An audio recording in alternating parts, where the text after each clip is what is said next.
In Gadar 1, we have Sunny Deol as Tara Singh, जो मतलब लड़ाई झगड़ा करके चिल्ला विल्ला के डायलॉग्स बोल के जाते हैं to get his wife back from Pakistan where she's with her father. His wife Sakina is played by Amisha Patel. In the second film in Gadar 2, he's yelling, screaming and doing all that jhagda to go to Pakistan to save his son Charanjit, played by Utkarsh Sharma, who is essentially now stuck in the country. Hi, I am Pratiksha Mishra and you're listening to my review of Gadar 2.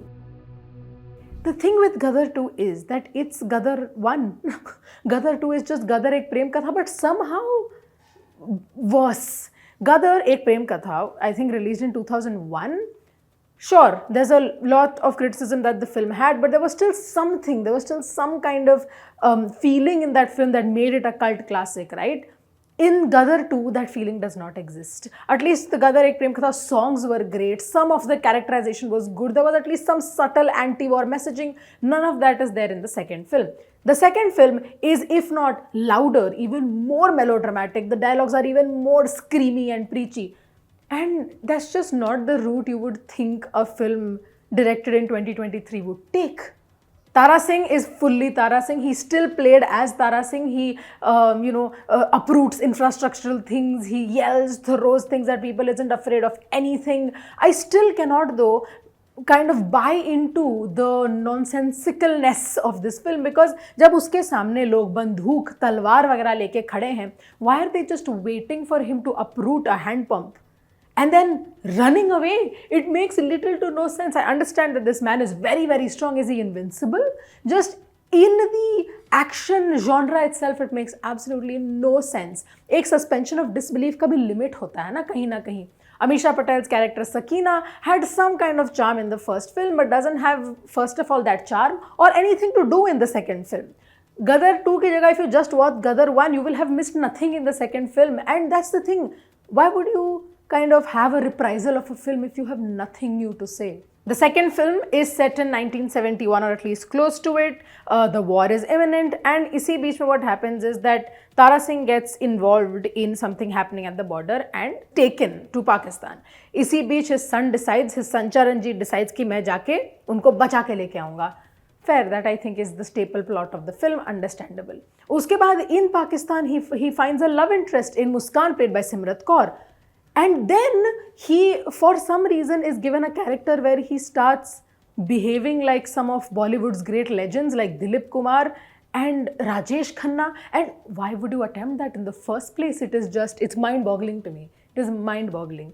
The performances in itself, the film is so loud that performances के पास कुछ करने को ज़्यादा है नहीं, वो क्या ही perform करेंगे, because everything is so hammed up, it is so melodramatic कि there is no actual space for nuance. The background score is so loud that I could feel it inside me, right? In my chest, I could feel the background score. That's how loud it is. And that's not fun for a film. जैसे एक concept होता है हमारा folly का, using silence.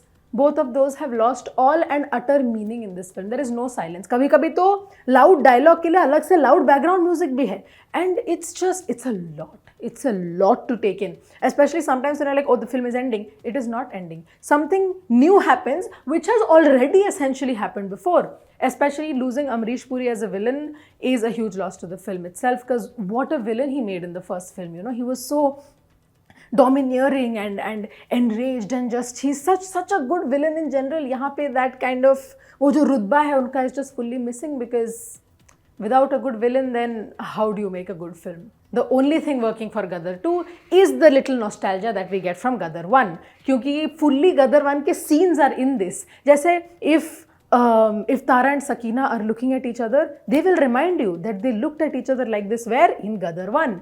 And at some point it gets too much. क्योंकि अगर film में कुछ और हो बोलने के लिए, right, then these kind of nostalgia factors are great. But in a film that already is so similar to the first one, if you already add their other scenes into it, there's nothing left. And the songs that are in this film are also from Gadar Ek Prem Katha, and they do kind of solidify why this film became a cult classic, क्योंकि क्या मस्त गाने हैं. You listen to मैं निकला गड्डी लेके and you're going to tap your feet. It's impossible not to. Such a great song. And that's why the songs in Gadar 2, the originals, get compared a little bit. So even though they're not bad songs, वो charm वो capture नहीं कर पाते, so they seem off. The camera work. There are just Dutch angles randomly everywhere. The camera work is shoddy in places. Sometimes it is stable and that is great, but that's the only thing that's kind of keeping things together. The framing is half decent, but there's this point where, say, someone shoots someone and the camera follows the bullet trajectory, and in such a close setup that does not make sense. Gadar 2 just does not come together as a good film, be it plot wise, be it cinematically, be it just technically. And that's the biggest thing, because it has so much going for it as being part of oh, this Gadar ek Prem Katha ka craze, but it just falls flat. And that is why my rating for Gadar 2 is 1.5 stars out of 5.